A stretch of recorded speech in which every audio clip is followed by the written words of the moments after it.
ce sont parfois des transes volontaires. On pense par exemple au vaudou. La Nouvelle-Orléans a vu naître le vaudou en Amérique. C'est la capitale du mystère, made in America. Des coups de feu auraient tendance à attirer l'attention. Il a même utilisé la méthode de Jack l'Éventreur en disant qu'il expédiait cette lettre depuis l'enfer.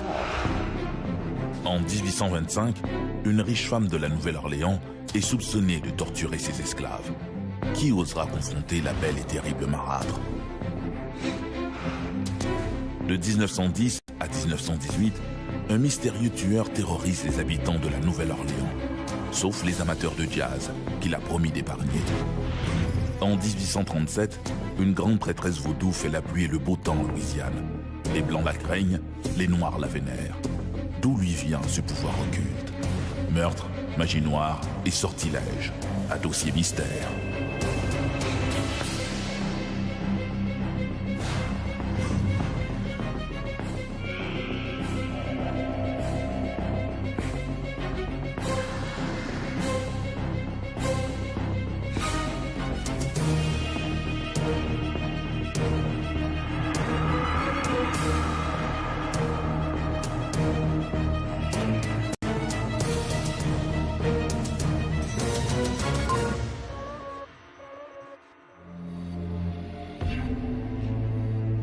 La Nouvelle-Orléans s'est développée sur un aire de débauche.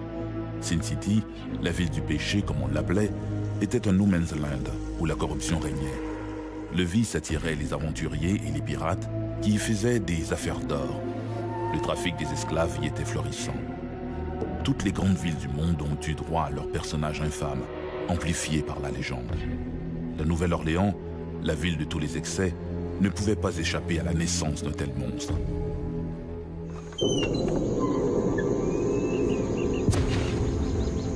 À bout de souffle, la fillette bondit dans la cour, la matrone toujours sur les talons. Elle cherche un abri, mais ne trouve rien. Derrière elle, Madame Lalaurie, les yeux exorbités par la rage, font l'air de cette cravache qu'elle tient à bout de bras. Désemparée, elle retourne vers la demeure de sa maîtresse. Baissant la tête et évitant de justesse le fouet, la fillette replonge en avant. Elle esquive un autre coup et court vers le portique, s'engouffre à nouveau dans la maison, toujours poursuivie par la femme en colère. Sans ralentir, elle grimpe les escaliers qui mènent à la terrasse aménagée sur le toit. Elle est prise au piège. Sans ménagement, la femme frappe la fillette. Mue par l'instinct de conservation, l'enfant se redresse et enjambe la balustrade. Comme un pantin désarticulé, son corps s'écrase sur les gravats de la cour intérieure. Doucement, Madame Lalaurie se penche sur le garde-fou. Tout en bas, la fillette est immobile.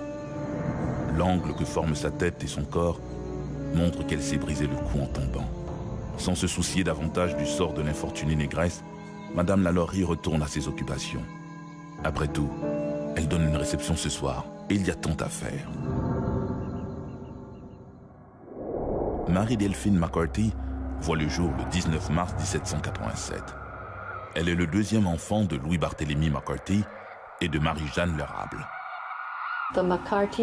Les McCarthy formaient un clan très étendu et très puissant à l'époque de la Louisiane coloniale.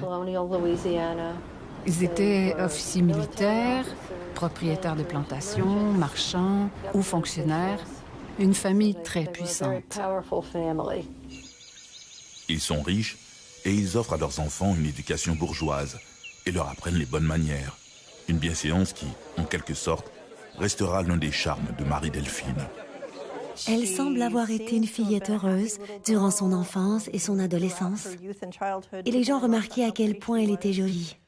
Sa famille était, encore à cette époque, très en vue dans la société. En 1800, alors qu'elle vient de fêter son 14e anniversaire, elle épouse Ramon López y Angulo de la Candelaria, un magistrat espagnol de 20 ans son aîné. Tant la loi civile que le droit canon étant la loi de l'Église, permettait à des jeunes filles aussi jeunes que 12 ans de se marier, dans la mesure où les parents accordaient leur consentement. Et Il était fréquent que de très jeunes femmes épousent des hommes beaucoup plus âgés qu'elles. Parfois, ces hommes étaient aussi âgés que leur père, voire plus âgés. Ils se mariaient, puis rencontraient des difficultés parce qu'ils n'avaient pas demandé la permission du roi. Pour les représentants officiels du gouvernement espagnol et pour le personnel militaire, il était interdit d'épouser des femmes locales sans la permission du roi. Il connut donc de grandes difficultés. On l'a suspendu de ses fonctions. On l'a envoyé en exil en Espagne pour environ 5 ans. Et finalement, après avoir obtenu son pardon, il a été nommé consul d'Espagne à la Nouvelle-Orléans. À son retour vers la Louisiane, le bateau a fait naufrage sur les côtes cubaines et il y a trouvé la mort. Sa jeune veuve, enceinte de 8 mois et demi, se retrouve sans aucune source de revenus. Le temps d'accoucher de son premier enfant, Delphine rentre en Nouvelle-Orléans pour y vivre son deuil. Elle est revenue en Louisiane et a vécu sur la plantation avec ses parents. Sa mère est morte et elle a hérité d'une importante somme d'argent et, en 1807, elle a épousé Jean Blanc, un Français, qui était très différent de son premier mari, Lopez d'Angulo. Il était bien connu dans la société de la Nouvelle-Orléans. C'était un orateur, un politicien, un homme d'affaires.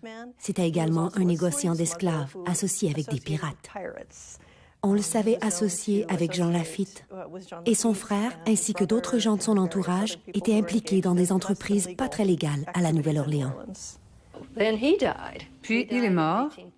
Il est mort en 1815. Peu après, son père meurt et elle hérite de beaucoup d'argent. La voilà donc veuve. Elle est mère de 5 enfants, très riche, propriétaire de plusieurs domaines et d'esclaves. Et voilà que le troisième mari entre en scène.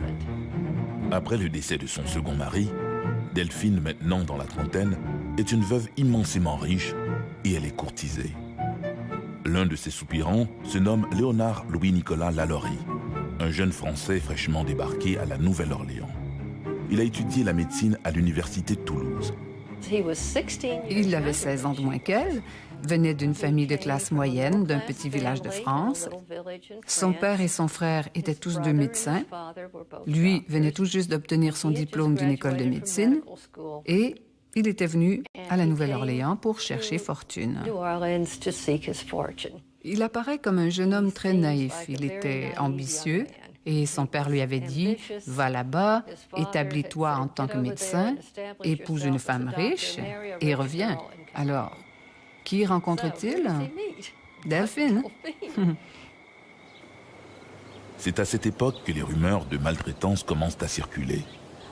Au fil des années, il y a eu plusieurs épisodes où Mme Lalaurie et le docteur Louis Lalaurie ont dû comparaître en cour pour répondre à des accusations de maltraitance d'esclaves.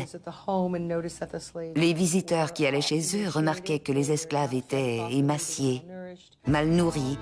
Quelques-uns avaient des cicatrices causées par des coups de fouet. À voix basse, on raconte que Mme Lalaurie imposerait à ses domestiques des punitions cruelles et sadiques. Si la loi autorise des châtiments corporels, elle dit aussi que ces corrections doivent être administrées avec modération. Le meurtre et les mutilations d'esclaves sont strictement interdits. Une histoire raconte que les Lalaurie auraient été amenés en cour et qu'on leur aurait retiré plusieurs esclaves parce que ceux-ci auraient été abusés. Ces esclaves ont été ramenés au marché de Congo Square pour être vendus à nouveau. Mais des connaissances des Lalaurie les ont achetés et les ont ramenés à la maison des Lalaurie. Malheureusement pour ces esclaves, les voilà à nouveau sous le joug de Delphine Lalaurie. Ils connaissent déjà le sort cruel que leur réserve la riche propriétaire. C'est le genre de choses qui se passaient. Non seulement maltraitaient-ils leurs esclaves, mais ils étaient sournois avec eux et ils posaient des actions interdites, même à l'époque. En 1831, les Lalaurie emménagent dans leur nouvelle maison du vieux quartier français. C'est l'une des maisons les plus cossues du quartier et les Lalaurie ont déboursé une fortune pour sa construction. Les extravagances du couple ne s'arrêtent pas qu'au luxe de leur intérieur. Ils étaient reconnus et appréciés par leur père, essentiellement pour les cocktails extravagants qu'ils organisaient fréquemment. Madame Lalaurie organisait des dîners, des bals et des soirées dans sa maison de la rue Royale, mais les gens ne l'aimaient pas vraiment. Je crois qu'elle devait être arrogante parce qu'elle était très riche. Mais il y avait aussi de ces rumeurs d'abus d'esclaves qui commençaient à circuler. Peu après son mariage, elle avait été convoquée à plusieurs reprises devant la cour criminelle, mais n'avait jamais été condamnée. Les gens savaient ce qu'elle faisait, mais pourquoi venaient-ils à ses fêtes? D'ailleurs, ces rumeurs, se disent les convives, sont sans doute exagérées. Il est vrai qu'il y a un roulement d'esclaves chez les Lalaurie. Mais lorsqu'on s'informe du sort des disparus, Delphine explique qu'ils sont en congé. Ou mieux encore, qu'ils ont été affranchis. Tout s'explique. À l'automne de 1833, les rumeurs de sévices montent d'un cran. Une voisine raconte avoir vu Madame Lalaurie poursuivre une jeune domestique jusque sur le toit de la maison. Dans les premiers mois de 1834, Madame Lalaurie a fait les gros titres des journaux locaux. Elle se préparait pour une de ces soirées. Elle est dans le boudoir où une jeune esclave du nom de Lia s'occupe d'elle. C'est une enfant esclave qui n'a que 12 ans. Lia coiffait les cheveux de Madame, qui a de longs cheveux noirs qu'elle remonte sur le dessus de sa tête. Une opération qui prend des heures de soins. À un moment donné, le peigne de Lia s'est pris dans un nœud et elle a tiré les cheveux de Madame Lalaurie. Dans un moment de rage, on raconte que celle-ci a pris la queue de bœuf sous la table de maquillage et qu'elle s'est mise à battre la fillette.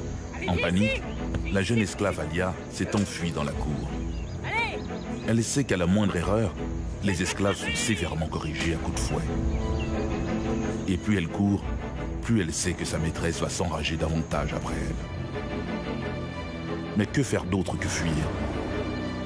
Lia s'est réfugiée sur un petit balcon qui surplombait la cour. Voulant échapper à la fureur de sa maîtresse, elle a enjambé le garde-fou, a perdu pied et s'est tuée en tombant dans la cour. Le lendemain, un voisin qui avait entendu des cris a prévenu la police en disant qu'il avait aperçu Madame Lalaurie debout sur le balcon avec un fouet à la main. La maîtresse se serait débarrassée du corps en demandant à son fidèle majordome, prénommé Bastien, de le jeter au fond du puits.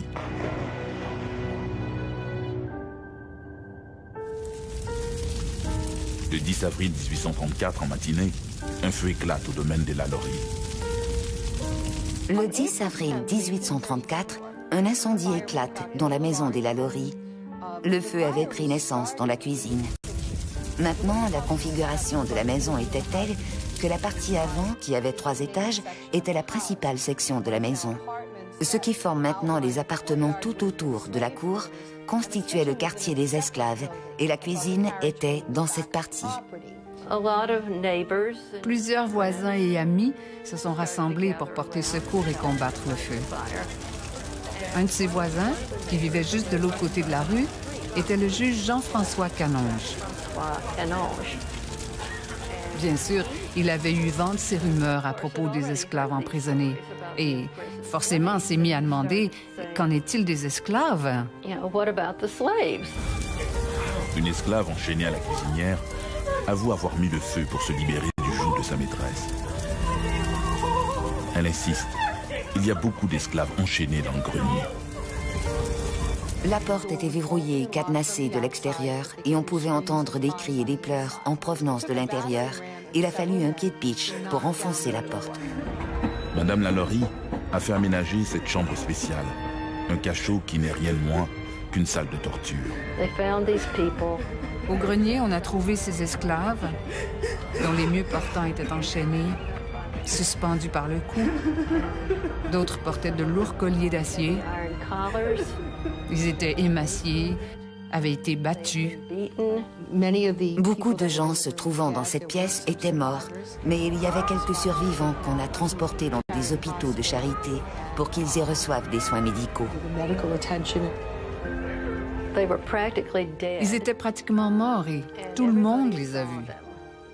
Si bien que s'il y avait eu des rumeurs à propos de sa conduite, maintenant, on en voyait la preuve. Pendant ce temps, rue Royale, les Lalaurie se sont enfermés chez eux. Ils surveillent avec appréhension la foule. La foule s'est mise à se rassembler autour de la maison. Et tout en laissant leur colère monter, ils attendaient que le shérif vienne l'arrêter. Furieux, les gens leur crient des insultes et les invitent à sortir pour les lyncher. Et vif comme l'éclair, Bastien, son majordome, amène une voiture devant la porte d'entrée. Elle saute à bord et puis elle prend la route du bayou en direction du lac. Aujourd'hui, on a des preuves que les Lalaurie avaient de la famille sur la rive nord du lac. Il y a également des documents qui démontrent que dans les semaines qui ont suivi, la famille Lalaurie était à New York et s'embarquait sur un bateau pour Paris.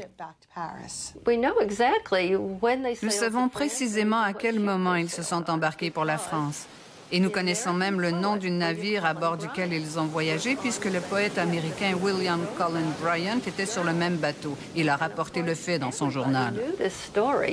Bien sûr, tout le monde connaissait cette histoire. Et il a écrit « Madame Lalaurie était à bord et elle semble avoir été très embêtée par la manière dont les passagères américaines la traitaient et l'ignoraient. » Et il ajoute « On l'a souvent vue en larmes. » Donc, ils sont arrivés en France et se sont d'abord rendus dans le village du docteur Lalaurie, Villeneuve-sur-Lac. Puis ils se sont rendus à Paris, où ils se sont installés dans un grand appartement. Et éventuellement, le docteur Lalaurie partira. Je crois qu'il en avait finalement eu assez d'elle. Il se rendra à la Havane et ne se reverront jamais. Elle continuera à vivre là jusqu'à sa mort en 1849. Ses funérailles auront lieu à Paris et elle sera inhumée au cimetière Montmartre. Mais en 1851, son corps fut exhumé et retourné en Louisiane, où il repose aujourd'hui dans une tombe à Saint-Louis, dans le cimetière Number One. Le personnage de Delphine Lalaurie a marqué l'histoire de la Louisiane. Stigmatisés par l'horreur, les passants de la Nouvelle-Orléans ont longtemps affirmé avoir entendu des cris et des pleurs venant de la riche demeure abandonnée par l'infâme maîtresse.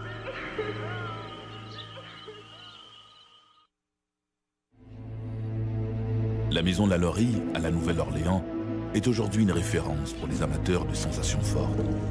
Les guides touristiques se plaisent à raconter l'histoire sordide de Madame Lalaurie et de ses esclaves. À quelques rues de là, les petites maisons de bois témoignent discrètement d'une histoire plus sordide encore.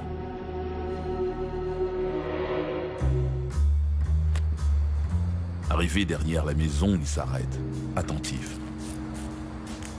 Il n'y a aucune lumière derrière les fenêtres. Ou bien les locataires sont absents, ou bien ils dorment. L'inconnu s'approche de la porte. À cause de la chaleur, les occupants ont laissé le bâton intérieur ouvert. Seule la porte moustiquaire est fermée. Elle est verrouillée de l'intérieur. Il sort de sa poche un rasoir coupe-chou, l'ouvre et découpe un coin du fin grillage. Son cisaillage terminé, il y glisse sa main et à tâtons cherche le verrou. Un verrou qu'il fait glisser sans problème. La voie est libre. Pendant un instant, l'homme reste là, sur le palier. De sa poche revolver, il sort une lampe Tylo. L'homme sourit. Il connaît bien cette petite épicerie pour y être venu maintes fois. Au gré de son exploration, il aperçoit une hache. Il la prend par le manche, la lève à bout de bras. Puis, hache à la main, il monte à l'étage. Il est temps, se dit-il. L'intrus sent dans sa poitrine son cœur qui bat la chamade. La hache levée à bout de bras et l'abat sur la tête de l'homme endormi. L'assassin relève son arme et assassine aussi la femme.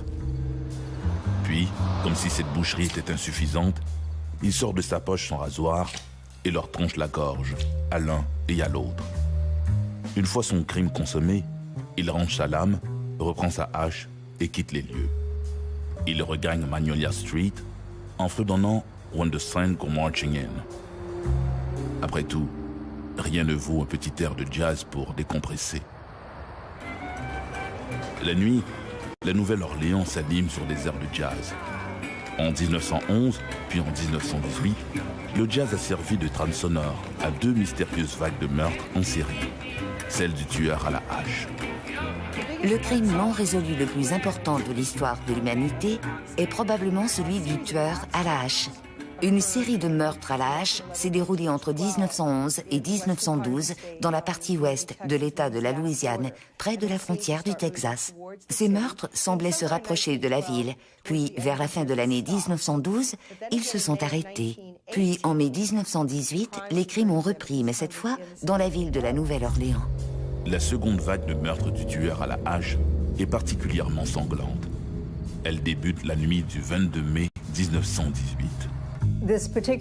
Cette personne ou groupe de personnes, parce que certains croient qu'il y a plus d'un coupable, s'introduisait durant la nuit par la porte arrière des demeures en cisaillant la moustiquaire pendant que les gens dormaient. Une fois entrés, il les frappait avec une hache ou parfois leur tranchait la gorge avec un rasoir. Après avoir fracassé la tête de Joseph et Catherine Maggio, le tueur, par précaution ou par sadisme, leur tranche la gorge, question de bien finir le travail. Sur ce, il tourne les talons et disparaît dans la nuit. Quelques instants après le crime, et ce malgré la sévérité de ses blessures, Joseph Maggio reprend conscience et hurle à l'aide. Ce sont ses frères, Jack et Andrew, qui habitent un appartement aménagé de l'autre côté de la maison, qui courent à son chevet. Mais en arrivant sur place, ils trouvent le moribond de nouveau inconscient. Il meurt quelques minutes plus tard.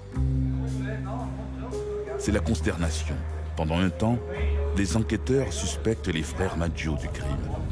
Mais ceux-ci ont des alibis confirmés.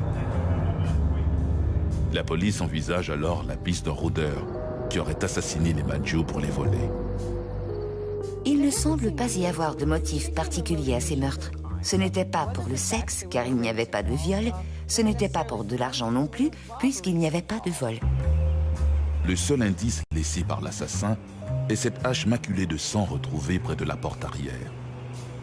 Cette affaire de meurtre à la hache rappelle aux Néo-Orléanais de bien macabres souvenirs. En 1911, 3 épiciers italiens et leurs femmes ont été assassinés à la Nouvelle-Orléans. Le modus operandi du tueur était toujours le même. L'assassin s'introduisait dans la demeure de ses victimes en cisaillant la moustiquaire arrière et les tuait à coups de hache, une arme qu'il abandonnait sur les lieux du crime. Des coups de feu auraient eu tendance à attirer l'attention. Il est probable que le tueur à la hache, celui qu'on surnomme le tueur à la hache, ait utilisé une hache parce que c'était une arme facilement disponible. Tout le monde possède une hache. Et de fait, lors de certains de ces meurtres, la hache a été identifiée par les survivants comme appartenant à la victime. Il est probable que le meurtrier arrivait à la maison et attrapait la première arme qui lui tombait sous la main après s'être introduit par la porte arrière. Avec l'assassinat du couple Maggio, la presse s'interroge. Le mystérieux tueur à la hache de 1911 aurait-il repris du service ? Définitivement, je crois que les meurtres sont reliés. Ceux qui se sont déroulés en 1911, 1912 et ceux qui se sont déroulés à la Nouvelle-Orléans en 1918. Plusieurs pensent qu'il s'agit d'un tueur en série qui aurait été incarcéré pour un autre motif, par exemple des vols, entre les deux séries de meurtres. Une fois libéré à la fin de sa peine, il aurait recommencé dans une autre zone de l'État. Le 5 août, une femme enceinte de 6 mois est retrouvée ensanglantée dans sa résidence.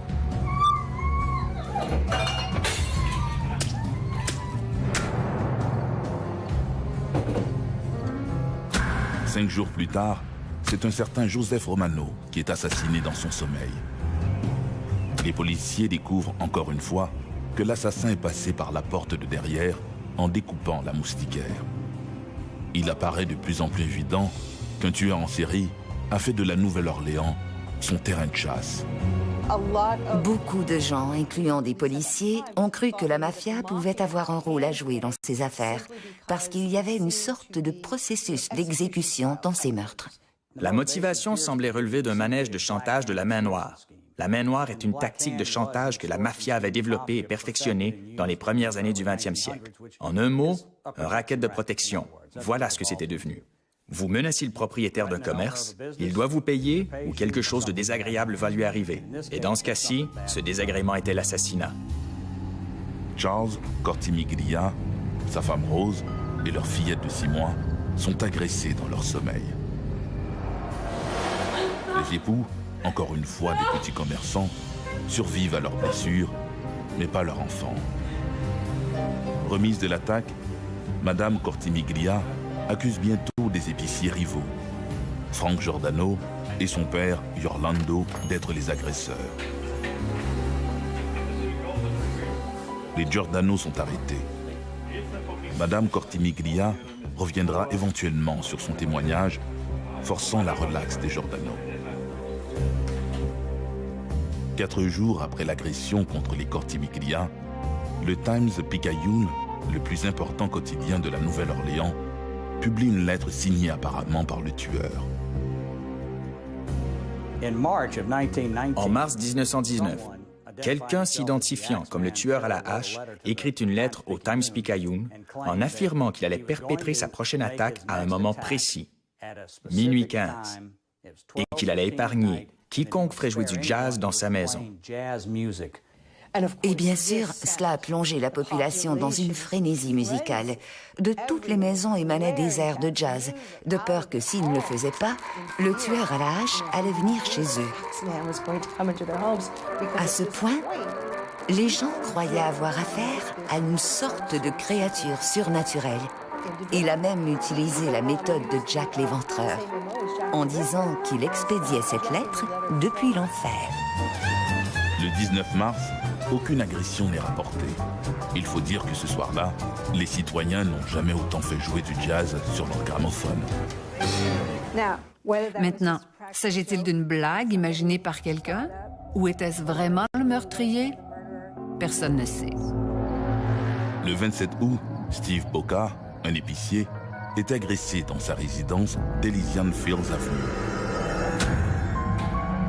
Le 3 septembre, un homme se glisse par la fenêtre de la chambre de Sarah Loman et la frappe à coups de hache. Par miracle, la femme survit à ses blessures. La dernière attaque du tueur à la hache s'est produite en octobre 1919. Un épicier nommé Michael Pepitone est assassiné dans son lit. Son épouse n'a pas été blessée, bien qu'elle ait été là au moment de l'attaque. Ce sera la dernière attaque du tueur à la hache. Et même cette attaque sera remise en question par les experts parce que le tueur n'a pas utilisé une hache. Le tueur a utilisé une barre de fer ou une lourde pièce de métal, ce qui nous ramène à l'hypothèse que c'est peut-être le seul objet qu'il ait pu attraper lorsqu'il est entré dans la maison à 2 heures du matin. Ce sera la dernière attaque. Et personne ne sait pourquoi les attaques s'arrêteront là. Aucun autre meurtre portant la signature du tueur à la hache ne sera jamais rapporté à la Nouvelle-Orléans, ni dans les environs. À l'instar du célèbre Jack l'Éventreur, qui a fait trembler Londres 29 ans plus tôt, l'assassin de la Nouvelle-Orléans ne sera jamais appréhendé. La police fera même référence au cas de Jack l'Éventreur. Dans un article, un détective à la retraite, John D'Antonio, dira « Jack l'Éventreur n'a jamais été capturé, alors ne comptez pas sur nous pour capturer le tueur à la hache. » Et bien sûr, ils ne l'ont jamais capturé. Depuis, le mystère de son identité n'a cessé de faire fantasmer les amateurs de crime. Pendant un temps, plusieurs d'entre eux ont accusé un certain Joseph Monfrey d'être le meurtrier fantôme.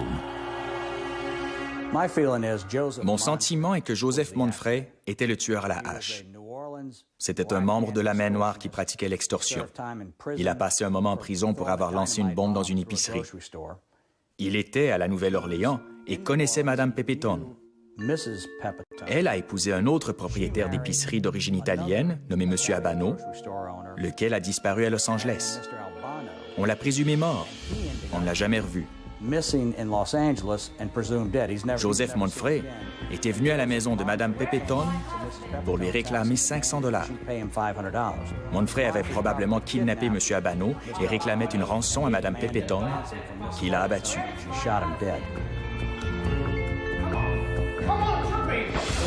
Après la mort de cet homme, il n'y a plus jamais eu de crime à la hache. Et sans preuve pour vraiment appuyer cette thèse et solutionner les crimes, cela porte à croire que c'était relié à la mafia et que cette femme savait qui était le meurtrier à la hache. Le tueur à la hache n'a jamais été capturé, jamais amené devant une cour de justice, personne n'a jamais témoigné contre lui, il n'a jamais été condamné. Nous ne savons tout simplement pas qui il était. Qui était alors le mystérieux tueur à la hache de la Nouvelle-Orléans? S'agissait-il vraiment d'un membre de la mafia italienne ou bien d'un psychopathe amateur fou de jazz? Le meurtrier n'a jamais été pris, ainsi son histoire demeure-t-elle un mystère dans les annales de la ville. Mais c'est quelque chose qui a effrayé beaucoup de gens et qui a laissé un souvenir indélébile dans notre ville.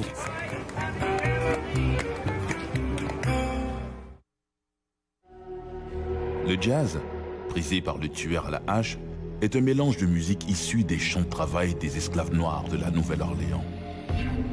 Ce trafic humain allait donner à la ville du péché une signature unique, le vaudou louisianais.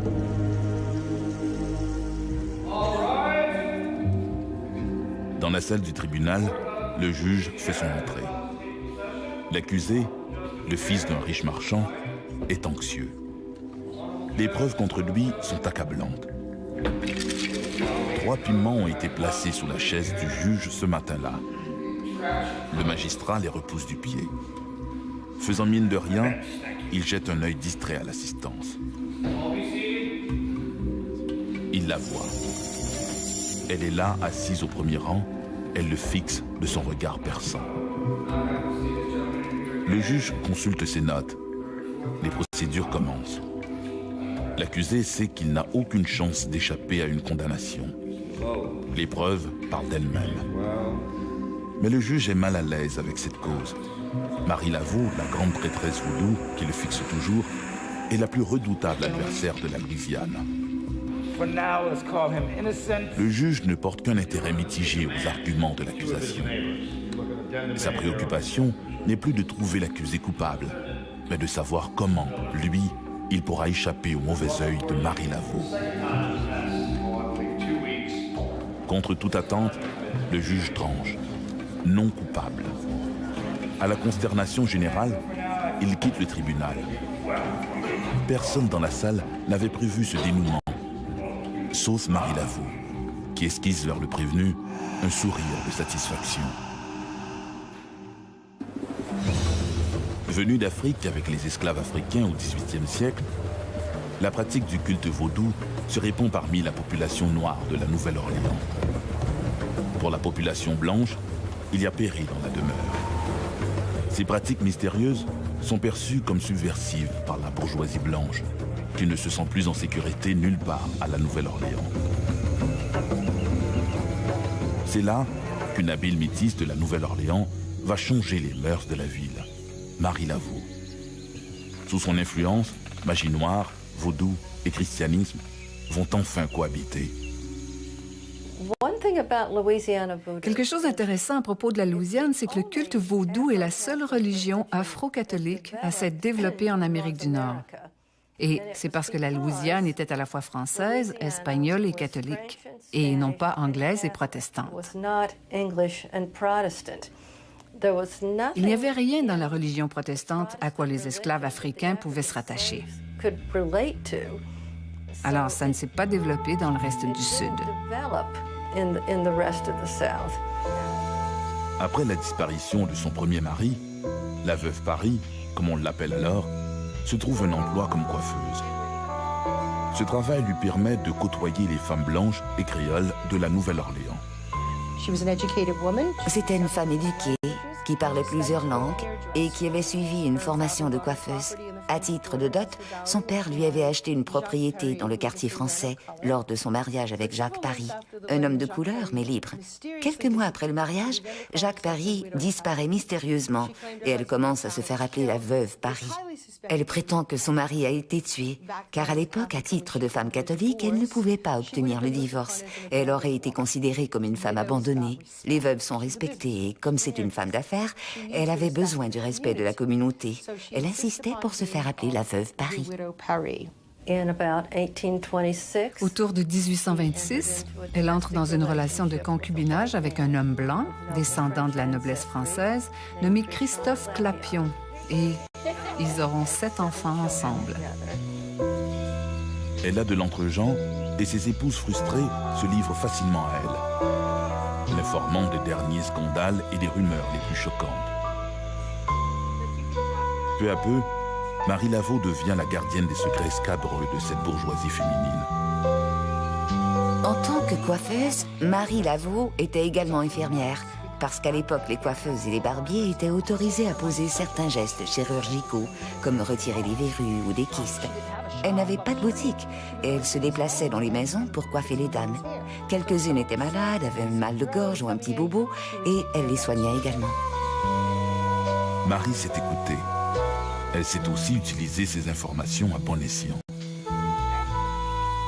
Son omniscience de la vie mondaine lui vaut bientôt la réputation d'être une voyante extra-lucide. Et ça lui plaît. Ses clientes croyaient qu'elle savait tout et qu'elle était capable de prédire l'avenir. Et bonne part de ce talent venait probablement du fait qu'elle était coiffeuse. Elle coiffait toutes les femmes et on sait que celles-ci aiment bien parler lorsqu'elles se font coiffer. Alors elle entend tous les commérages de la ville, ce qui contribue également à construire sa réputation de femme savante, alors qu'en fait, elle était simplement bien informée.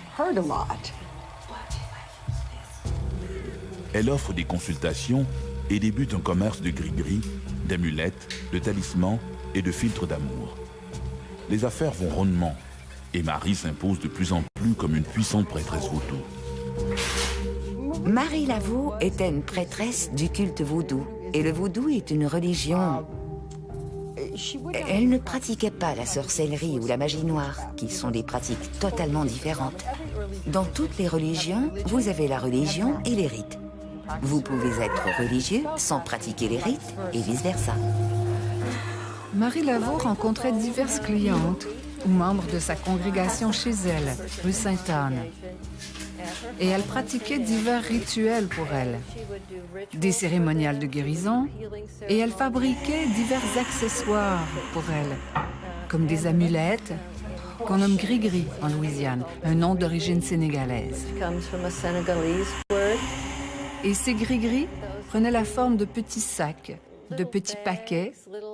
Parfois, c'était un liquide dans une bouteille que vous deviez verser dans l'eau avant d'y prendre votre bain, ou encore des herbes à l'odeur sucrée qu'il fallait faire brûler. On la voit régulièrement aux réunions de la place Pontchartrain, où elle participe aux danses rituelles en caressant un serpent jeté sur ses épaules. Après la naissance d'une première fille également baptisée Marie, Marie Laveau quitte son emploi de coiffeuse pour se consacrer exclusivement à son commerce vaudou. Ces initiatives vont transformer radicalement le visage du culte en Nouvelle-Orléans. Chaque semaine, les membres de sa congrégation se rencontraient là. Ils priaient et chantaient. Des musiciens venaient jouer du tambour et des instruments de musique d'origine africaine. Et les gens dansaient en invoquant les esprits. Sacrée grande prêtresse vaudou, Marie Laveau comprend le besoin des esclaves de se rattacher à leurs racines et en même temps, cette peur des Blancs devant ces rituels magico-religieux pour le moins insolites. Fervente catholique, Marie va introduire, ou plutôt associer, certaines figures populaires du christianisme à des personnages du culte vaudou. Dans les années 1830, le vaudou, qui est un amalgame de pratiques spirituelles et de religions africaines et de catholicisme, était très largement accepté. Mais le temps passant et la Louisiane devenant de plus en plus américaine, la répression a commencé. Nous avons tendance à craindre ce que nous ne connaissons pas. Et quand le vaudou est arrivé dans la ville, même si les religions du Congo avaient été présentes depuis plus d'un siècle, c'était sous contrôle. C'étaient les esclaves qui pratiquaient ces rituels. Alors les gens se fermaient les yeux, c'était un truc d'esclaves. Mais le vaudou est arrivé en Nouvelle-Orléans via les gens libres. Et on ne pouvait plus le contrôler. Et je crois que c'est de là qu'est née la peur. Et la police a commencé à interrompre les cérémonies vaudou et à arrêter les participants. Mais ce n'était jamais parce qu'ils avaient pratiqué le vaudou. Ils utilisaient une loi interdisant des réunions mixtes, c'est-à-dire un rassemblement réunissant des esclaves et des gens libres. Et rappelons-nous que la congrégation de Marie Laveau, ainsi que les autres congrégations vaudou, étaient fortement mélangées. Le secret des pratiques vaudou étant source de méfiance, Marie Laveau invite les journalistes et même la police à assister à ces réunions rituelles. Le vaudou perd ainsi, peu à peu, son aura occulte au profit d'une reconnaissance générale. Sa réputation grandit de pair avec son influence. Des gens viennent des quatre coins de la Louisiane pour la consulter. On lui attribue tous les pouvoirs. Les politiciens ont recours à ses services pour lesquels elle est payée grassement, afin de s'assurer de l'issue d'une élection ou d'une nomination. Marie Laveau est apparemment l'élu des dieux, et mieux vaut ne pas s'en faire un ennemi. Marie Laveau était très aimée et respectée à la Nouvelle-Orléans. Et même dans le reste du pays. Les gens venaient de partout pour la visiter, pour la consulter.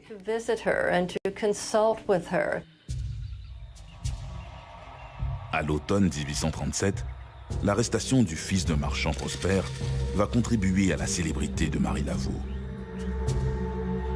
La riche famille bourgeoise promet à la grande prêtresse vaudou de lui donner une maison près de Congo Square si elle fait innocenter leur fils. Le matin du procès, Marie Laveau prend 3 piments et se rend à la salle du tribunal. À l'insu de tous, elle dépose les 3 piments sous la chaise du juge et prend place dans l'assistance. Le juge connaît les sortilèges vaudous et il comprend le message. Après délibération, il déclare l'accusé non coupable. Était-ce réellement les influences magiques du vaudou ou le juge a-t-il craint que Marie Laveau, la femme qui sait tout, ne révèle à son sujet quelques secrets inavouables? Heureux de la tournure des événements, le commerçant offre à la prêtresse une petite maison sise au 1020 rue Sainte-Anne, une maison qu'elle habitera jusqu'à sa mort. À sa mort, chaque journal de la Nouvelle-Orléans a publié un éloge funèbre ou une note souvenir dont la plupart étaient louangeurs. Certains l'étaient moins, mais ils ne représentaient pas l'opinion générale. Beaucoup de gens n'avaient pas compris que Marie Laveau était une grande humaniste. Elle était aux côtés de Pierre-Antoine durant l'épidémie de fièvre jaune à titre d'infirmière bénévole. Elle accueillait les gens chez elle pour les soigner, sans égard pour leur race ou leur capacité de payer. Je crois que son héritage social est remarquable. Et aujourd'hui, ici, à la Nouvelle-Orléans, tout le monde aime Marie Laveau. On peut se procurer des poupées à l'effigie de Marie Laveau, acheter des albums à colorier et des poupées de carton Marie Laveau. Elle est très populaire. Sa petite maison, près de Congo Square, est une attraction touristique très visitée. Et Marie Laveau demeure une icône de la culture populaire de la Nouvelle-Orléans. À sa mort, plusieurs personnes à la Nouvelle-Orléans ont signé une pétition adressée à l'Église catholique afin qu'on la canonise. Elle était aimée à ce point et on l'aime toujours autant aujourd'hui. C'est par milliers que les gens se rendent sur sa tombe afin de lui rendre hommage, lui demander des faveurs, déposer des offrandes. C'est la 2e tombe la plus visitée à la Nouvelle-Orléans, juste derrière celle d'Elvis Presley. Née d'un mélange de folklore, de croyances, de superstitions et de magie noire, encore aujourd'hui, la Nouvelle-Orléans demeure la ville des excès et du vice. Son célèbre Mardi Gras, riche en couleurs, n'est que l'expression de cette exubérance synonyme de plaisir. C'est une ville comme il n'en existe aucune autre aux États-Unis. Et si pour les touristes, la Nouvelle-Orléans est la ville qui a vu naître le jazz, elle est aussi celle de Marie Laveau, de Delphine Lalaurie et du mystérieux tueur à la hache. Une ville de contraste et de sortilèges.